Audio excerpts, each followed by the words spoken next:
네, 씩 구독자 여러분 처음 뵙겠습니다. 저는 연세대학교에서 미래융합연구원의 연구교수로 재직 중이고요. 여러 사람을 상담하고 있는 이헌주라고 합니다.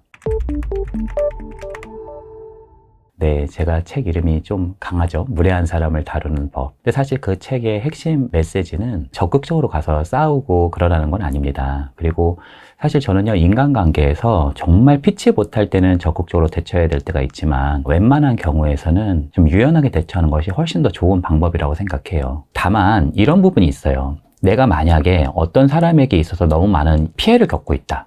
또 그런 부분이 그 사람만 그런 것이 아니라 회사, 공동체, 가족 전부 다 나한테 어떤 피해가 누적되고 있다면 사실 이 부분은 내가 혹시 그러한 틈을 열고 있지는 않은지를 점검해 보시는 것이 매우 필요합니다. 내가 너무 비위를 맞추거나 혹은 내가 너무 저자세를 좀 가지고 있거나 아니면 내 의견을 거의 얘기하지 못하거나 이런 토대가 있을 수 있거든요. 뭔가 칭찬인지 아니면 비난인지 아니면 나를 우스갯거리로 만드는 건지 이게 조금 헷갈리게 되는 경우들이 있단 말이에요. 야, 너 머리 스타일이 왜 그래? 야, 그리고 학교 올 때, 야, 머리가 그게 뭐니 도대체? 이 사람한테 내가 미안해야 될 건 아닌데 자꾸 내가 핑계를 대고 뭔가 놀림거리가 되고 이런 경우들이 상당하단 말이에요. 물론 친구들끼리 충분히 그런 말이 나올 수도 있고 또 웃어 넘길 수도 있지만 그런 부분이 반복되고 그 의도가 나를 깔보거나 나에 대해서 비하하는 부분들이 명백하다면 비춰주는 방법도 필요할 수 있습니다. 비춰준다는 건 뭐냐면 이거예요. 아주 쉽습니다. 끝말을 따라 하시는 거예요.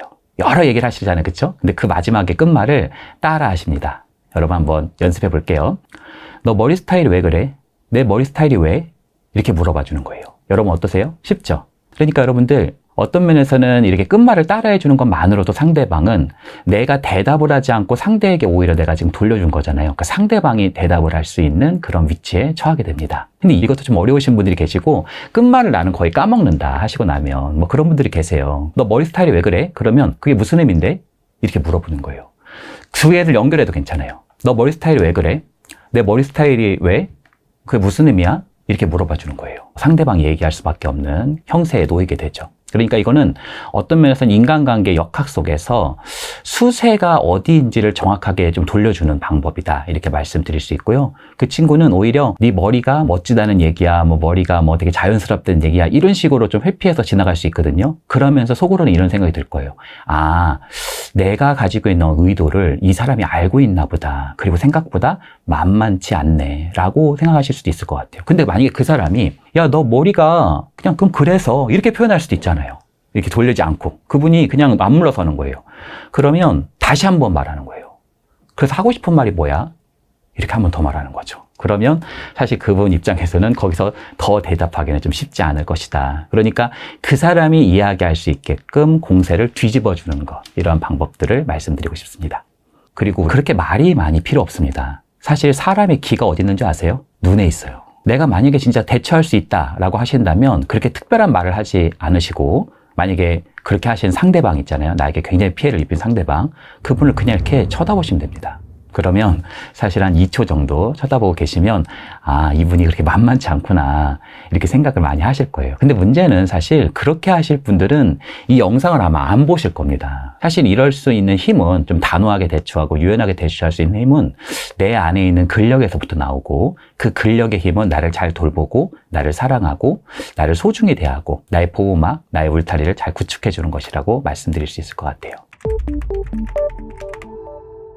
만약에 그런 일을 겪으신다면 저는 이렇게 말씀드리고 싶어요. 그 사람을 내가 다시 볼 사람인가? 아니면 그 사람을 내가 다시 안 봐도 되는 사람인가? 예를 들어서 여러분이 길을 가고 있어요. 근데 여러분의 어깨를 누가 팍 치고 지나가요. 그래서 뭐지? 하고 봤는데 그 사람이 똑바로 보고 다녀! 하면서 나한테 뭔가 훈수를 막 두는 거예요. 이게 완전 뭐지? 이렇게 생각을 하고 딱 봤더니 그분의 눈이 약간 좀 술을 굉장히 많이 드신 얼굴이에요. 그럼 여러분 구태여 가서 싸우시겠어요? 사실요, 사람 중에서는 정말 상식을 벗어날 정도로 이상한 생각을 가지고 계시고 또 어떤 면에서는 굉장히 사악한 의도를 가지고 계신 분들도 계시고 상당한 무례한 틀을 가지고 계신 분들이 계십니다. 그런 분들을 여러분들이 일상에서 얼마든지 만날 수 있거든요. 여러분 요즘에 뉴스 같은 거 되게 많이 보잖아요. 그 뉴스 보면은 부정적인 뉴스가 더 많아요? 좋은 뉴스가 많아요? 부정적인 뉴스가 훨씬 많죠. 그렇죠?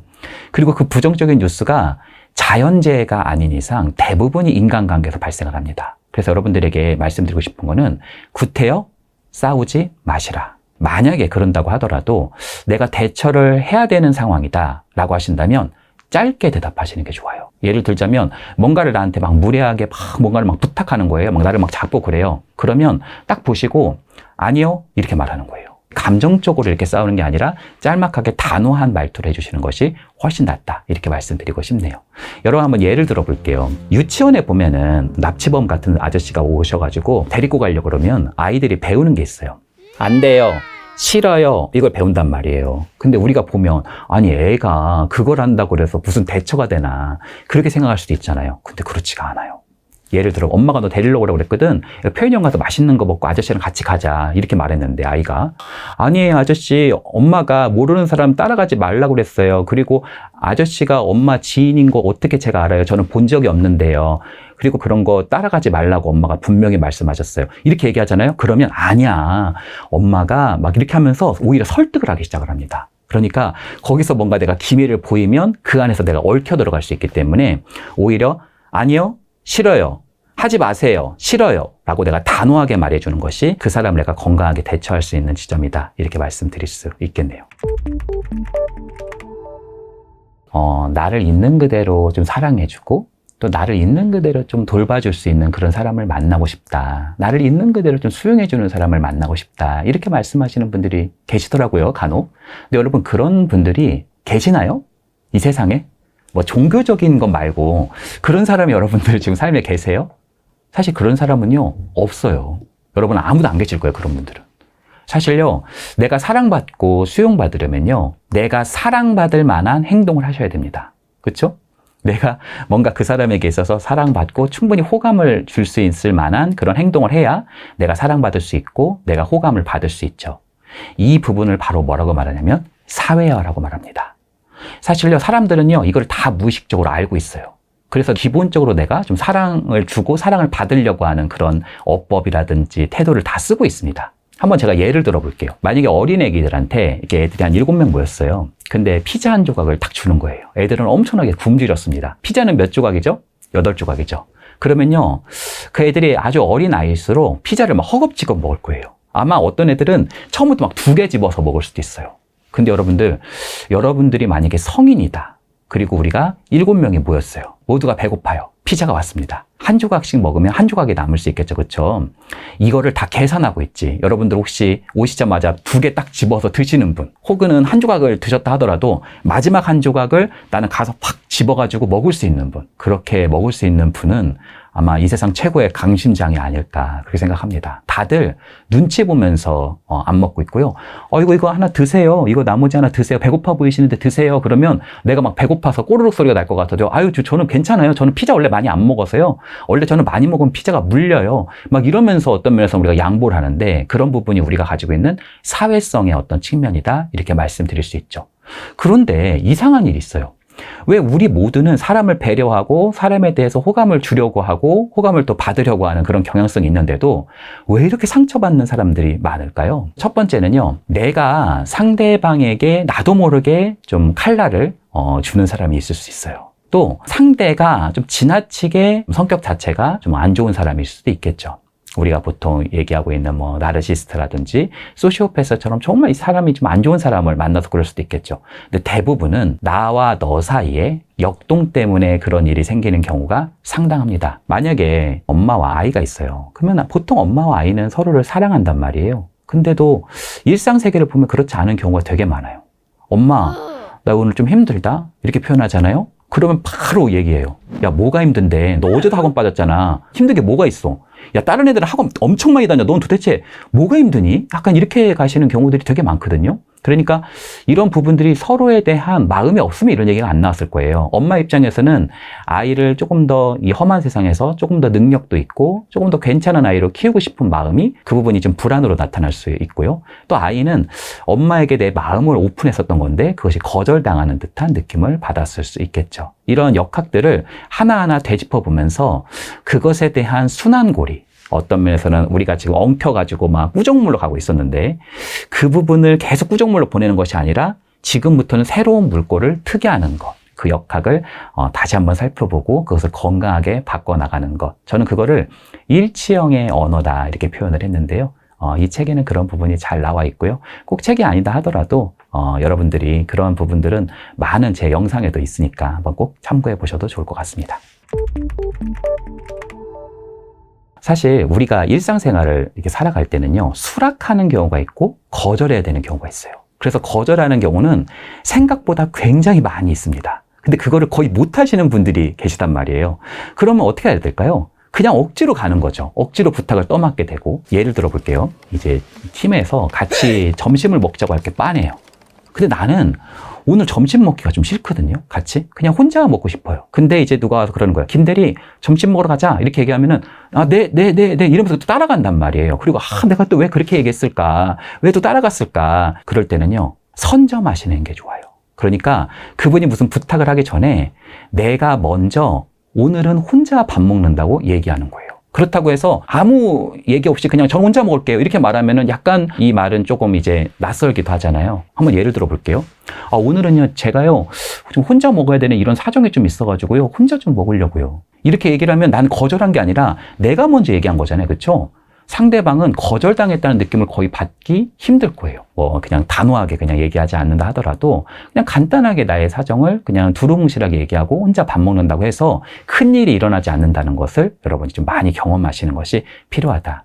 근데 이것도 좀 거절받을까 봐 좀 두려워하시거나 걱정되시는 분이 계실 수 있어요. 그러면 대안을 하나 또 얘기해 보는 겁니다. 어떡하죠? 제가 오늘 혼자 먹어야 되는 상황인데요. 오늘 좀 혼자 먹어도 되죠? 이렇게 얘기한 다음에 근데요 다음 주 월요일부터 괜찮아요. 이렇게 얘기해 보는 거예요. 그러니까 내가 무엇인가에 거절의 메시지를 줄 때는 대안의 메시지를 같이 주는 것도 도움이 된다. 근데 핑계거리가 없다. 나는 무슨 사정이 있어서 뭐 이렇게 혼자 먹어야 되는데 이렇게 표현한다는 것을 들었는데 나는 무슨 특별한 그냥 그런 뭔가 핑계가 없다. 그럴 땐 어떻게 해야 되냐? 여기서 중요한 건 거짓말하는 것은 별로 좋지 않습니다. 사실 저는 임상에서 이거 많이 해요. 이거를요 한두 번이 아니라 그냥 어떤 분은 수십 번, 수백 번씩 하거든요. 그래서 이거를 저하고도 이제 역할극으로 막 시뮬레이션도 해보고 막 다양한 상황에서 이제 그걸 연습도 해보고 이렇게 하셔가지고 그분이 조금씩 이제 말하기 시작하거든요. 그랬을 때 정말 자유가 임하는 거를 저는 많이 봅니다. 그래서 여러분들이 끊임없이 좀 연습하셔서 작은 것부터 거절해보는 연습, 또 그것을 현명하고 유연하게 표현해보는 연습을 많이 하시기를 바랍니다. 근본적으로 이런 것 같아요. 착한 사람들은 보통 관계성이 좀 높은 경우가 많아요. 그리고 관계성이 높다라는 건 정서지능이라고 하는 요소가 상당히 발달되어 있는 사람일 수 있습니다. 그래서 보통 착한 사람들은요, 의외로 엄청나게 눈치가 빠릅니다. 예를 들어 볼게요. 내가 중학교 3학년이에요. 지금 내가 이번에 반장 나가면 되게 잘 좀 될 수 있는 그런 타이밍이에요. 근데 한 친구가 나한테 옵니다. 그러면서 뭐라고 그러냐면은, 야, 영수야, 나하고 같이 매점 좀 같이 가자. 내가 너한테 뭐 좋은 거 하나 좀 사주려고 그래. 이렇게 얘기를 하는 거예요. 그러면 나는 기가 막히게 합니다. 이 친구가 왜 나한테 가자고 하는 건지, 내가 왜 가자고 하는 거냐면은 이 친구는 계속 반장을 했었어요. 내가 다시 한번 반장에 나올 건데 내가 트리플 크라운을 하면은 어떤 학업이라든지 내 커리어에 도움이 된다는 얘기를 한다는 거죠. 근데 그거를요 처음부터 다 알고 있어요. 가면서도. 근데 그분은 왜 따라가서 그 얘기를 다 듣고 있을까요? 그리고 나 반장 나가려고 하면 정말? 하면서 되게 그 밝은 미소를 지는 건 또 왜 그럴까요? 심지어 내가 반장 나가려고 그랬거든요. 근데 나는 나간다고 전혀 안 하고요. 야, 그래. 네가 이번에 나가면 좋지. 그래, 맞아. 중학교 1학년, 2학년, 3학년 다 반장하면은 진짜 도움이 되지. 이러면서 내가 오히려 호응을 해줘요. 그때 이렇게 말합니다. 그래서 말인데 저번에도 네가 좀 많이 도와줬잖아. 이번에도 좀 네가 좀 도와줘라. 이러면 뭐라고 할 것 같으세요? 그럼 내가 도와주지. 이러면서 선거운동 해주는 경우들이 상당합니다. 이분들은 왜 그러시는 걸까요? 자신의 관계성이 높다는 것은 타인의 감정, 타인의 생각을 읽을 수 있는 능력도 있고요. 또 자신의 감정, 자신의 생각, 열망을 읽을 수 있는 능력도 있다는 걸 의미합니다. 이거를 잘 조율하는 것이 필요한데 이분들은 관계성이 높아가지고 오히려 나에 대한 그런 마음의 기지들은 사라지고 타인의 생각, 타인의 감정만 좀 많이 보이시기 때문에 그러한 투로 행동하는 경향이 좀 높아질 수 있습니다. 그러한 부분들이 반복되면 내 옆에는 마치 돌봄을 받으려고 그러고 나한테 무엇인가 부탁만 하는 사람들로 가득 찰 수도 있습니다. 이것이 우라라고 할 수 있는 굉장히 좀 강한 감정들이 자리 잡을 수 있죠. 그래서 저는요, 많은 임상에서 내담자들을 만날 때 실제로 이런 착한 아이 컴플렉스를 가지고 있는 분들을 정말 많이 만납니다. 그리고 이분들의 밝은 미소, 또 이분들이 가지고 있는 높은 관계성, 또 이분들이 항상 괜찮다고 항상 얘기하는 경우들이 많거든요. 커피숍 가가지고 그냥 자기는 아무거나 괜찮대요. 아니 그걸 꼭 굳이 골라야 되냐요. 나는 아무거나 괜찮은데. 근데요, 그렇지 않아요. 내가 내 입에 들어가는 것을 상대방이 주지 않도록 하는 것이 매우 중요합니다. 그러니까 여러분들이 여기서 안 하셔야 되는 말투는 이거예요. 아무거나요? 괜찮아요. 이겁니다. 여러분들이 작은 것도 여러분들이 스스로 선택해보고 여러분의 주도성을 가지고 여러분이 표현해보는 연습이 좀 필요할 수 있겠죠. 여러분들이 하고 싶은 어떤 부분들이나 여러분들이 조금 받고 싶었던 욕구들이 있다면 그것이 과하지 않다면 그래 내가 그것을 받고 싶어서 그래. 그래 내가 거기 좀 가고 싶어서 그래. 그래 내가 거기 좀 먹고 싶어서 그래. 이렇게 여러분이 좀 표현하는 연습을 해보시기 바랍니다. 이 부분이 상당히 중요하다고 말씀드릴 수 있겠네요.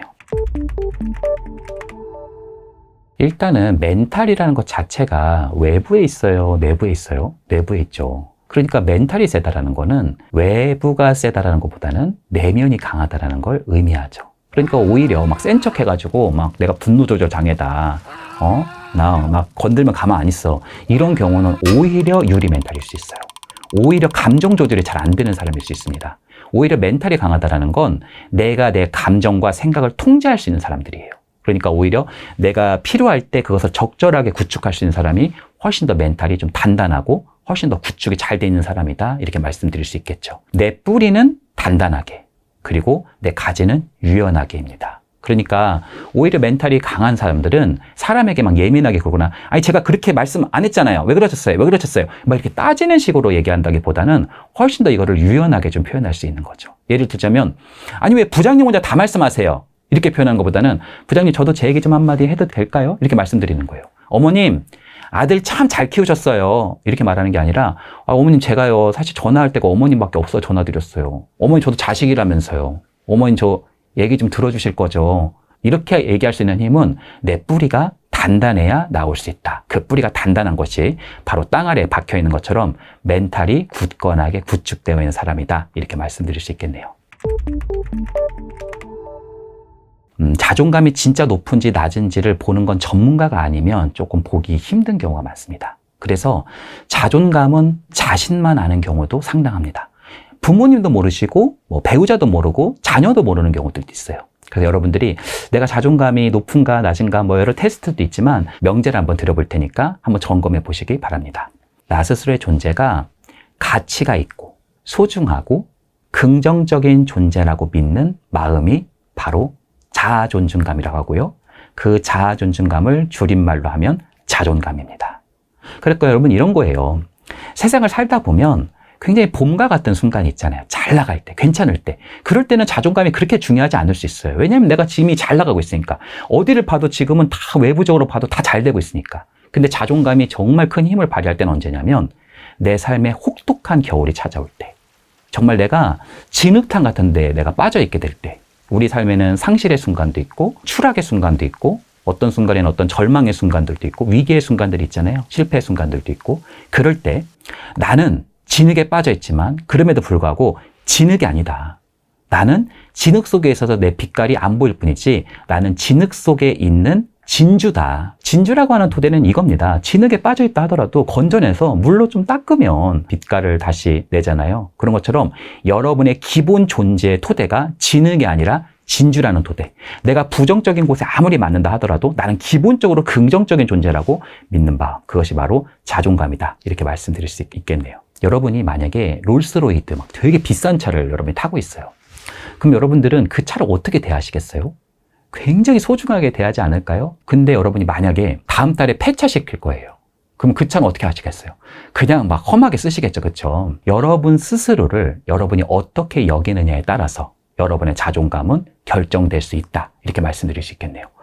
근데 좀 이상하다. 아니 나를 소중하게 대하지 않는다는 게 말이 되냐. 이렇게 얘기하시는 경우들이 있는데 의외로 여러분들 다른 모든 것들은 소중하게 대하면서 나는 소홀히 대하시는 분들이 생각보다 많습니다. 그래서 여러분들이 한번 점검해 보셨으면 해요. 나는 나를 얼마나 소중히 대하고 있나요? 여러분들에게 제가 자존감을 올릴 수 있는 가장 큰 전제는 두 가지라고 말씀드리고 싶어요. 첫 번째는 나 스스로를 소중히 여기는 습관, 그리고 다른 사람과의 관계 안에서 조금 더 내가 괜찮은 존재라는 것을 확인할 수 있는 토대. 그리고 이 두 가지 기둥 중에 더 더 먼저 선제돼야 되는 것은 내가 나를 소중하게 할 수 있는 그런 토대입니다. 여러분 생각해 보세요. 내가 나를 소중하게 대하지 않는데 누가 나를 소중하게 대하겠어요? 그러니까 여러분들이 스스로 소중하게 여길 수 있는 토대들을 일상에서 많이 경험해 보셨으면 한다. 작은 것부터 시작해 보는 거예요. 내가 지금 엉망진창인 것 같다. 내 몸이 막 여러 가지로 지금 찌뿌둥하고 막 너무 안 씻어가지고 막 지금 그런 상황이다. 깨끗하게 목욕 한번 해보는 겁니다.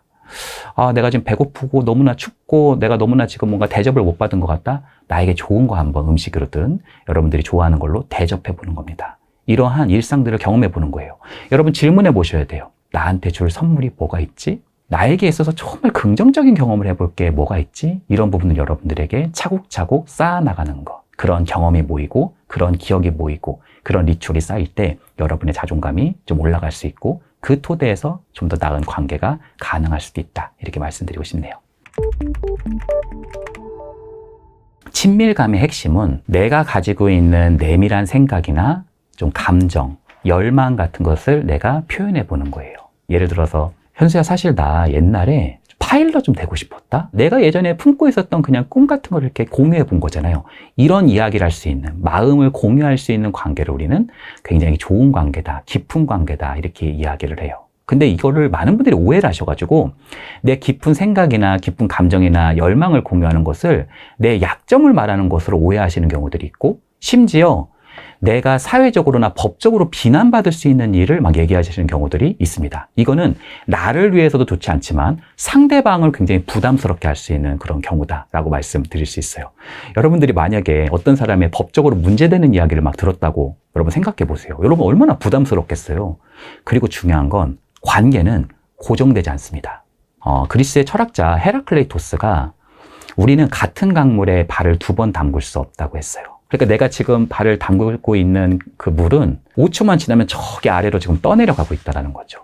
우리 왜 영화에서도 어떻게 사랑이 변하니, 또 우정이 변하는 거, 이런 부분들을 우리는 이야기를 되게 많이 듣잖아요. 그러니까 여러분들 관계는 고정될 수 없고 그것은 내가 확보할 수 있는 것이 아니기 때문에 여러분이 책임질 수 없는, 이걸 얘기했다가 나중에 큰 문제가 될 수 있는 것들은 얘기하지 않는 것을 좀 권합니다. 근데 내가 가지고 있는 어떤 약점들, 내가 무슨 법적으로 비난받을 게 아니라면 또 얘기할 수도 있겠죠. 근데 절대도 하시지 않으셔야 되는 건 뭐냐면 상대방에 대한 험담입니다. 예를 들자면 이런 거예요. 상대방이라고 해서 꼭 남이 아니라 내 자식에게 배우자 욕하는 거, 이런 거 안 하셔야 되는 거예요. 또 내 배우자에게 배우자의 부모님 욕하는 거, 이런 부분들도 상당한 문제가 되는 경우들이 많거든요. 그래서 다른 사람에 대한 험담하는 것은 회사에서나 공동체에서나 가족에서나 다 피해야 되고요. 내가 너한테만 얘기하는 건데 이렇게 말했다는 것은 그 사람 귀에다가 확성기를 대고 켜서 얘기하는 것과 똑같다라고 생각하시고, 말은 한 번 내뱉으면 돌고 돈다. 심지어 타인에 대한 험담은 그 원 저자가, 처음 말한 사람이 누군지까지도 꼬리표를 들고 돌고 돌 수 있다. 이렇게 여러분에게 말씀드리고 싶네요. 일단은 소시오패스는 정확한 학계 용어는 아니에요. 원래는 이제 반사회성 성격 장애에 들어가는 건데요. 소시오패스, 사이코패스 둘 다 반사회 성격 장애에 들어갑니다. 그러나 저는 학계적으로는 정립된 용어는 아니지만 저는 현상적으로는 충분히 있다고 생각해요. 근데 여러분 혹시 사이코패스가 더 위험하다고 생각하세요? 소시오패스가 더 위험하다고 생각하세요?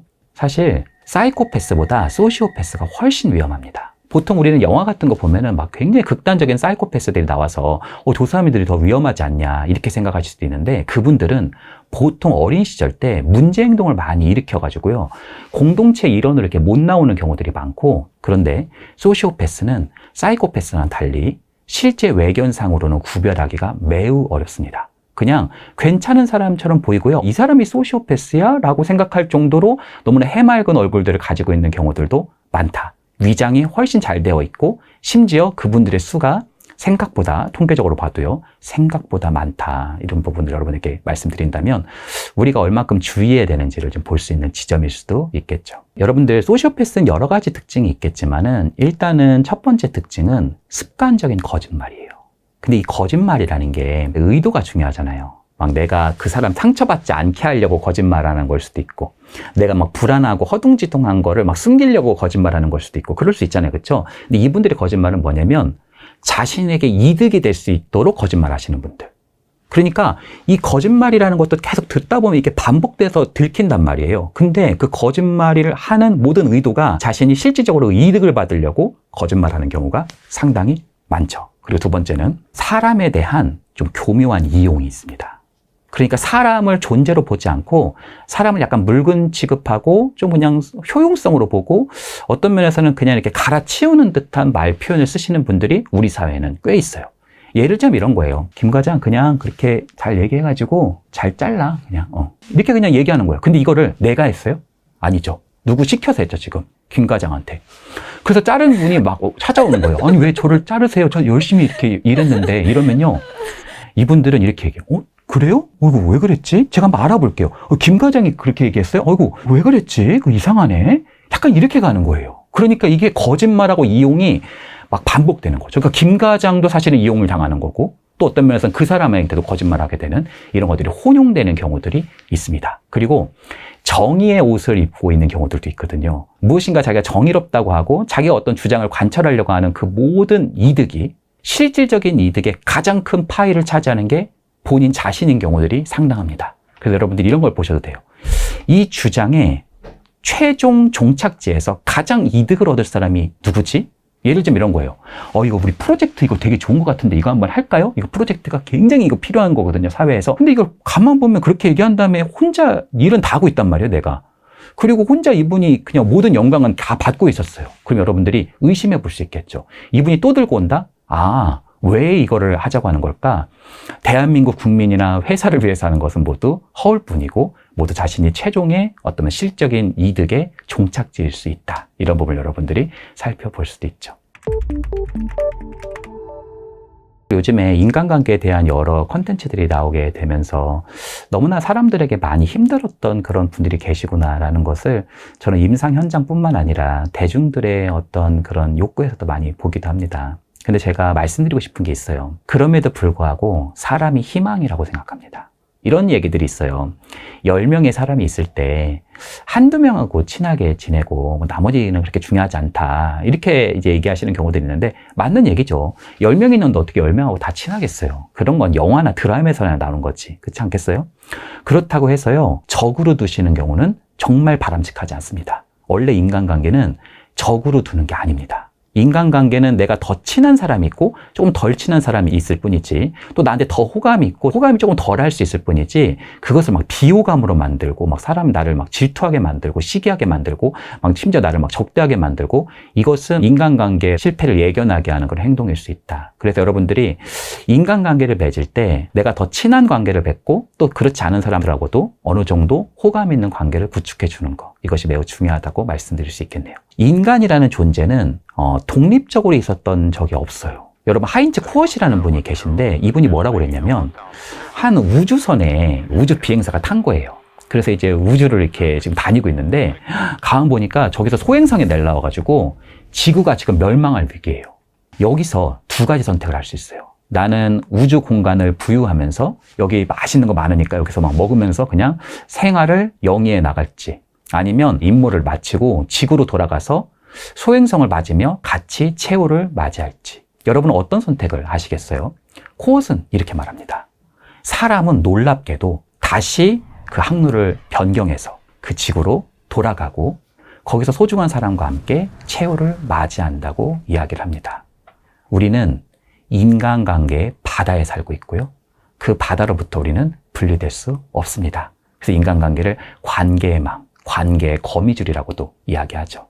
그래서 여러분들 애니메이션이나 영화 같은 거 보면 엄청난 기회가 바닷속 깊은 곳에 있다든지 산 정상에 있다든지 막 그런 경우가 있는데 여러분 사실요 기회는 대부분 사람에게서 옵니다. 왠지 아세요? 요즘 AI가 뭐 다 사람을 대체한다고 하는데 그렇지 않아요. 생산은 대체하겠죠. 저도 AI 연구 관련해서 꽤 하거든요. 뭐 생산은 AI가 많이 할 수 있겠죠. 로봇이 할 수 있겠죠. 근데요 소비자는 결국 인간입니다. 그리고 이 모든 주권을 쥐고 있는 분은 다 인간이에요. 그래서 여러분들이 좀 더 나은 삶, 좀 더 성공적인 삶, 좀 더 행복한 삶을 구축하려면 내 주변에 있는 네트워크를 보는 것이 훨씬 더 중요할 수 있다. 기회는 사람에게서 온다. 내가 무엇을 얼마나 잘하느냐보다 내가 누구를 아느냐가 훨씬 더 중요할 때가 있고, 심지어 내가 누구를 아느냐보다 더 중요한 것은 내가 그 사람과 어떤 관계를 맺느냐, 이 부분도 매우 중요할 수 있다. 이렇게 말씀드릴 수 있겠네요. 일단은 감정이라고 하는 것이 무엇인지 우리가 살펴볼 수 있는데, 감정이라고 하는 것은 자극에 대한 나의 몸의 반응이다. 이렇게 말씀드릴 수 있어요. 예를 들어 볼게요. 길거리를 가고 있는데 뭔가 굉장히 좀 냄새가 좀 고약한 어떤 물건을 딱 봤어요. 그럼 여러분은 눈살을 딱 찌푸리죠. 그러면서 어떤 여러분들이 느끼는 어떤 혐오스러움이라는 감정이 막 올라와요. 이렇게 몸 반응과 함께 움직입니다. 그리고 두 번째는 감정은 전염력이 있어요. 그럼 여러분 이거를 인간관계에 대입해 볼게요. 여러분 어떻게 하면은 인간관계에서 굉장히 비호감을 살 수 있을까요? 눈살을 찌푸리게 하거나 굉장히 부정적 감정들을 자꾸 주시는 분들. 예를 들자면 상대방을 굉장히 불안하게 하시는 분들. 심지어 상대방을 계속 비난하시는 분들. 상대방과 대화를 한다는 건, 소통이라는 건 서로가 상호작용이라고 하는 연결의 토대가 있는 건데, 이런 경우는 어떤 면에서 인간관계에서 거의 소통이 아니라 불통이라고 얘기를 할 수가 있겠죠. 그러면 반대로 가보면 인간관계에서 가장 관계를 잘 맺을 수 있는 분은 좋은 감정을 주고받을 수 있는 분들이다. 이렇게 말씀드릴 수 있겠네요. 이거를 한마디로 말하자면 호감이다. 이렇게 말합니다. 이 호감을 일으킬 수 있는 방법은 여러 가지가 있지만 제가 한 가지만 좀 공유해 보도록 하겠습니다. 상대방이 가지고 있는 열망 있죠. 그러니까 여러분 질문해 보는 거예요. 이 사람이 열망하는 게 뭐지? 이 사람은 뭘 가장 좋아하지? 이걸 생각해 보고 그것에 대한 대화를 가지고 주고받는 것이 매우 중요할 수 있다. 그러니까 오히려 대화에서 가장 중요한 것은 내가 많은 말을 하는 것이 아니라 어떻게 상대방에게 구체적으로 관심을 갖고 어떻게 질문하느냐가 매우 중요할 수 있겠죠.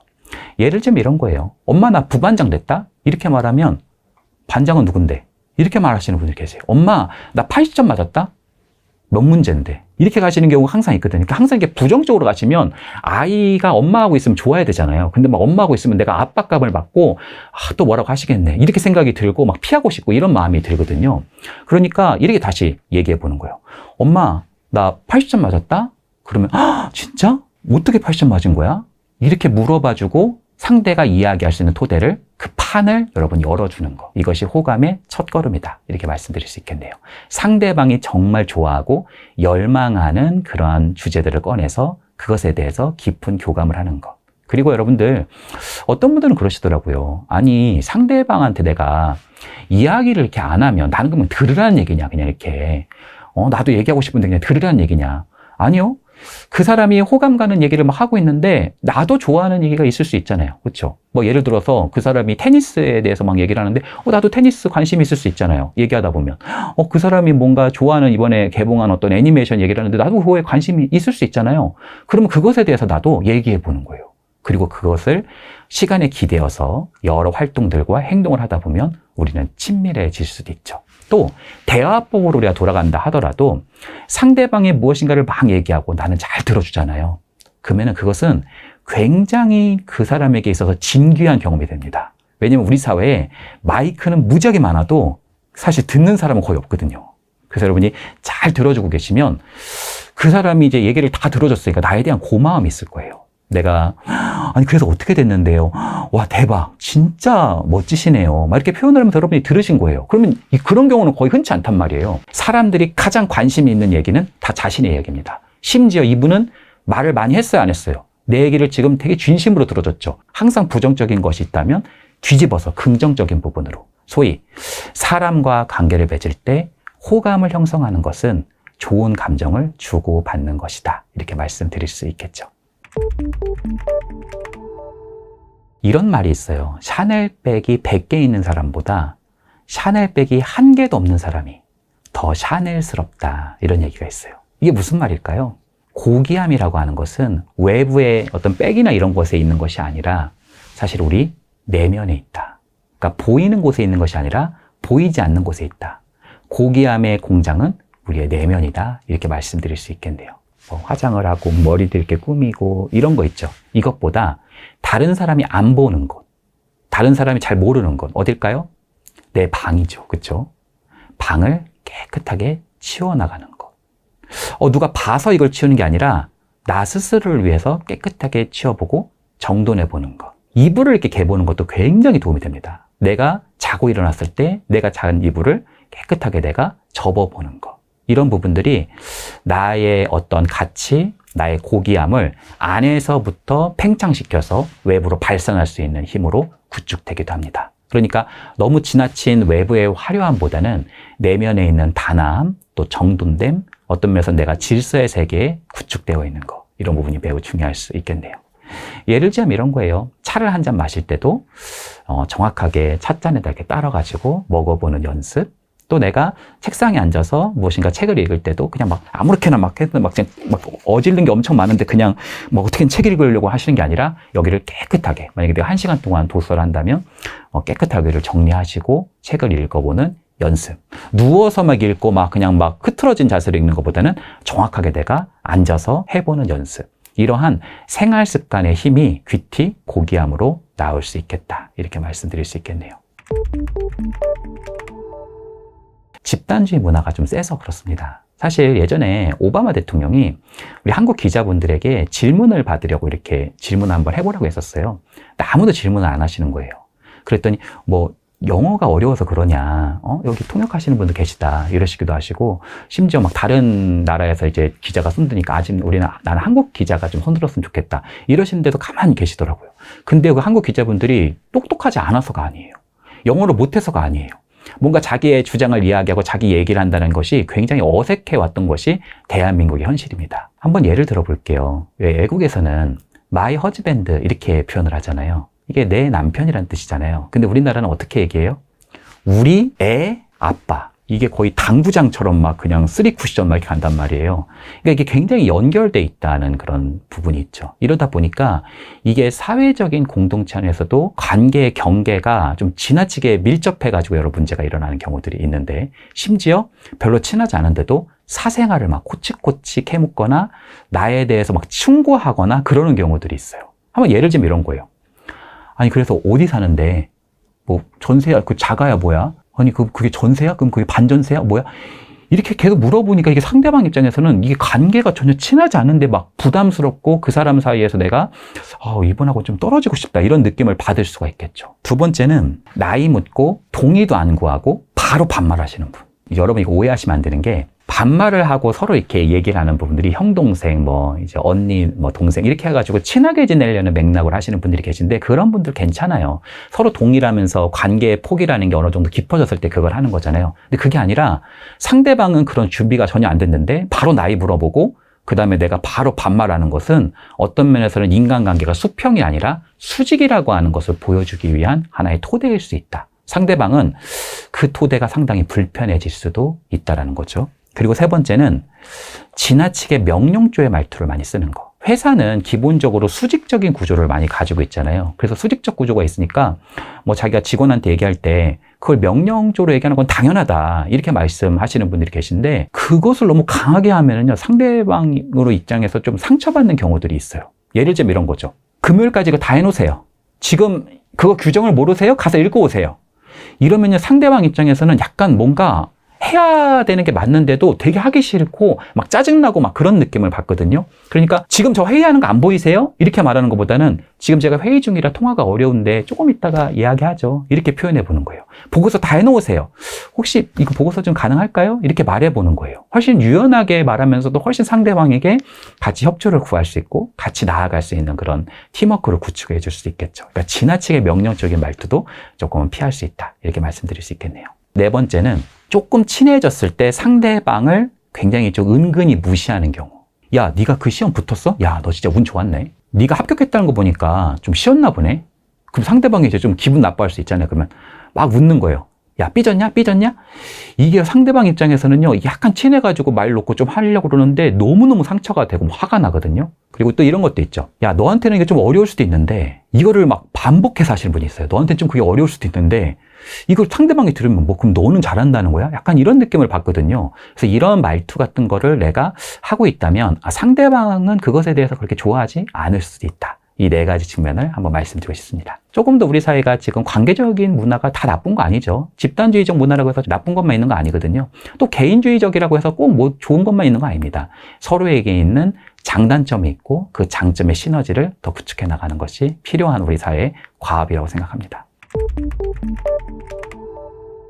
인간관계는 기본적으로 옳고 그름이 아닙니다. 그러니까 그 사람이 독단적이라고 해서 아니 그렇게 혼자 말씀하시면 사람들이 다 싫어하세요. 이렇게 표현하면은 그 사람하고 이제 더 이상 관계하기 힘들다라고 생각하셔도 돼요.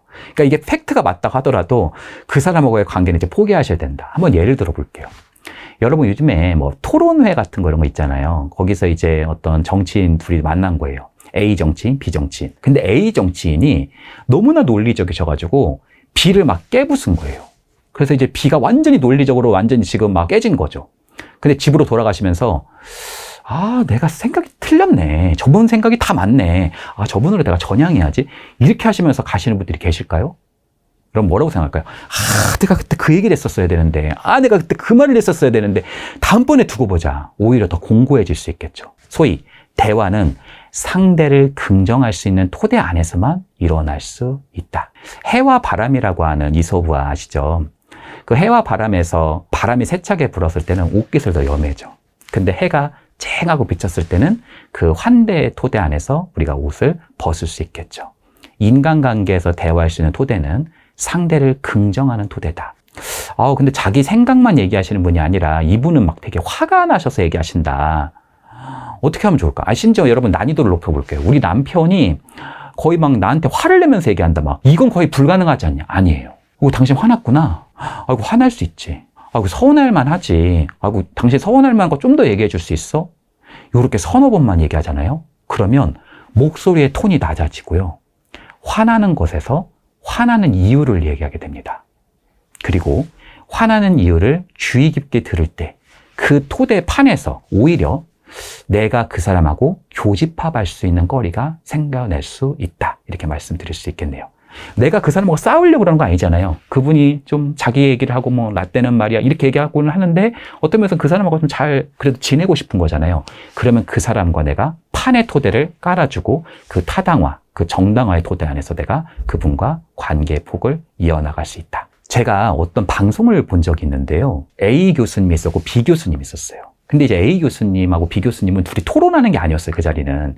그냥 자연스럽게 얘기하는 분위기였는데 A 교수님이 이제 어떻게 생각하냐니까 A 교수님이 막 뭔가 말씀하셨어요.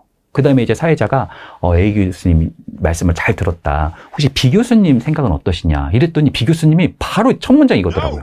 저는요. A 교수님하고 생각이 좀 다릅니다. 아주 똑똑하신 그 교수님들인데도 저는 A 교수님하고 생각이 좀 다릅니다 할 때요. 저는 A 교수님의 얼굴 표정을 바로 가서 봤거든요. 그 아주 짧은 찰나의 순간인데 그 A 교수님의 표정이 뒤틀리더라고요.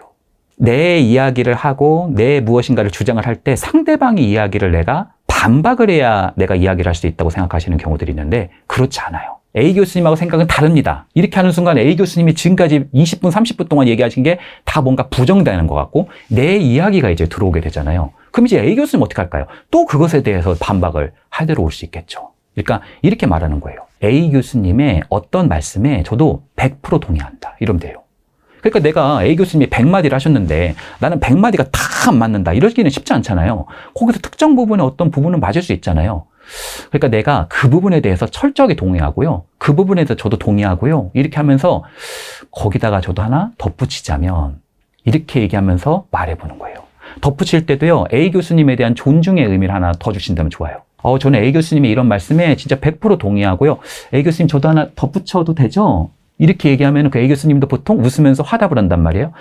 전 또 이런 생각도 있었어요. 이 말은 A가 아니라 B가 아니라 A도 맞고 B도 맞다라는 거. 어떤 면에서는 이 관계라고 하는 토대는 스노우볼처럼 눈이 굴러가는 것처럼 확장되는 것이고 오히려 깊어지는 토대다. 넌 아니고 내가 맞다. 이거보다는 너와 나 사이의 교집합과 공명의 토대를 넓혀 나가는 것. 이것이 매우 중요하다. 이렇게 말씀드릴 수 있겠네요. 네, 제가 이번에 관계심리학이라고 하는 책을 출간하게 됐습니다. 사실 관계심리학이라고 하는 책을 제가 쓰면서 사람에게 있는 어떤 관계 패턴들, 우리 사이가 왜 이렇게 상처가 됐지? 이런 부분을 조금 깊게 들여다볼 수 있는 측면들을 살펴봤고요. 제가 이 책을 통해서 하고 싶은 하나의 메시지는 바로 이겁니다. 인간관계는 넓이보다도 오히려 깊이에 있다. 인간관계는 본질상 양보다는 질이다. 여러분의 삶에 조금 더 깊은, 질적으로 우수한, 퀄리티가 아주 좋은 그런 좋은 관계가 있기를 응원하겠습니다. 감사합니다.